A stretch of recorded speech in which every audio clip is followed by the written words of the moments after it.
पक्षप्रमुख उद्धवजी ठाकरेंबद्दल ते असं बोलले, नकली संतान.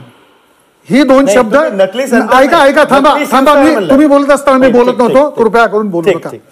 आणि फडणवीस साहेबांचं एक वाक्य आणि एक ब्रेकिंग याच्यामध्ये, माफ करा मला थांबवावं लागेल, पण नाशिकची जागा शिवसेनेच्या हातून गेलेली आहे.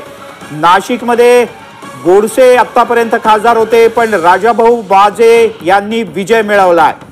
उबाठाचे राजाभाऊ वाजे हे अखेर दणदणीत विजय मिळवून नाशिकमधून विजयी झाले. म्हणजे ओबीसी मतं इथे भाव खाऊन गेली असं म्हटलं तरी अतिशयोक्ती ठरणार नाही, चुकीचं ठरणार नाही. चारही उमेदवार जे महत्वाचे नाशकातले उमेदवार होते, चारही ते मराठा उमेदवार होते. उबाठाचे राजाभाऊ वाजे यांच्याकडे सगळं पारडं झुकेल असं कालपर्यंत आपण म्हणत होतो. जे विश्लेषण नाशकाचं आपण करत होतो, म्हणजे रत्नागिरी, सिंधुदुर्ग, नाशिक, बारामती या सगळ्यांविषयी सातत्याने महाराष्ट्रात आपण बोलत असताना आता नाशिकमधून बातमी येते, हेमंत गोडसे यांचा पराभव झालेला आहे आणि राजाभाऊ वाजे उबाठाचे यांचा विजय झालेला आहे. मला